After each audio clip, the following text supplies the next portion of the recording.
தனியரசு இல்ல இப்ப அண்ணா திராவிட முன்னேற்ற கழகம் ஒரு வலிமையான திரைச்சி பெற்ற ஒரு முதன்மையான தமிழ்நாட்டின் கட்சியா இருக்கக்கூடாதுன்னு பாஜக விரும்புவதை போல அதற்கு துணையாக எடப்பாடி எங்க பொன்வின்சன் எல்லாம் டிடிவிக்கும் அண்ணன் ஓபிஎஸ்க்கும் நீங்க உள்ளொதுக்கீடு வெளியேற்றீங்களா? நீங்க விரும்புறீங்க, நீங்க அதை விரும்புறீங்க. திமுக வெற்றி பெற வேண்டும் நீங்க விரும்புறீங்க, அதை ஏன் மறைமுகமா சொல்றீங்க? நீங்க அந்த கூட்டத்துல சீட்டு கேக்குறீங்க, அவ்வளவுதான். அது எல்லாருக்கும் தெரியும். இப்ப நீங்க என்ன நினைக்கிறீங்க?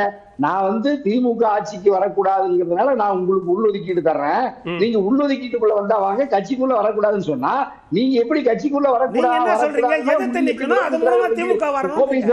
நீங்க அதை சொல்ல வரீங்க. இல்ல இல்லன்னா இப்ப நீங்க ஏன் உள்ளொதுக்கீடு எங்களையே தனியா வெளியேற்றுறீங்க? என்ன காரணங்கிறேன். இப்ப நீங்க டிடிவிஓ இல்ல உங்க நான் கேக்குறேன், நான் ஒரு நிமிஷம் நான் கேக்குறேன். உள்ளொதுக்கீடு சொன்னேன். தனியரசு அவர் என்ன கேக்குறாருன்னா உள்ளொதுக்கீடு, அப்ப தனியரசு நான் வரேன். தனியரசு உள்ளொதுக்கீடு பேசலாம் இருங்க. இல்ல நீங்க எதிர்த்து நிற்பதன் மூலமாக திமுகவுக்கான வெற்றியை எளிதாக்கணும்ங்கற நோக்கத்துல பேசுறீங்களான்னு கேக்குறார் வில்சன்.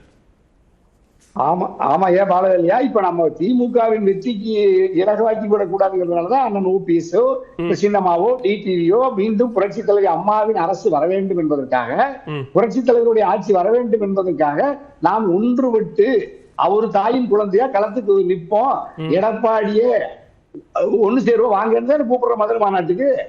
நீங்க அப்படி ஆமா ஏன் அதுதான் பிரகடனம், அதுதான் நீங்க செப்டம்பர் 4 மாநாட்டினுடைய நோக்கம்.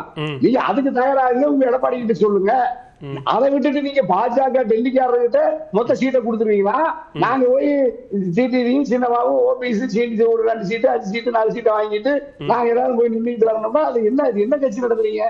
அப்ப நீங்க உங்க நோக்கம் என்ன, உள்நோக்கம் என்ன? அப்ப நீங்க திமுக ஆட்சியை வீழ்த்த வேண்டும் என்று விருப்பம் இல்லைன்னா கூட, அப்படி வீழ்த்த வேண்டும் என்றாலும் திமுக ஆட்சி இருக்கக்கூடாது. ஆனா எடப்பாடி சின்னமாவே டிடிவி ஓபிசி உள்ள சேர்த்துக்க மாட்டான். ஏன் உள்ள சேர்த்துக்கிட்டு திமுக ஆட்சியை வெளியேற்றினா உங்களுக்கு என்ன சிக்கலுங்கிற?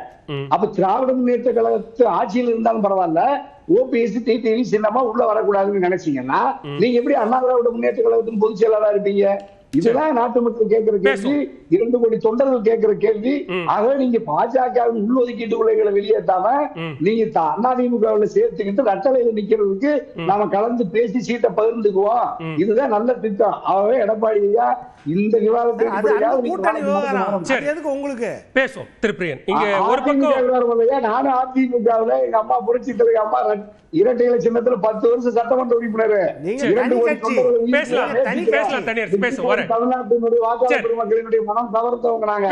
அப்படி ஒரு புரட்சி தலைவரையும் புரட்சி தலைவர் அம்மா அரசு இங்க இருக்கணும்னு நினைக்கிறேன். ஒரு திராவிட அரசியல், பகுத்தறிவு அரசியல், சமூக நீதி அரசியல் இங்க இருக்கணும்னு நினைக்கிறேன். தமிழ்நாட்டு அரசியல், இந்திய அரசியல், பாஜக அரசியல், மதவாத அரசியலுக்கு வரக்கூடாதுன்னு நினைக்கிறேன்.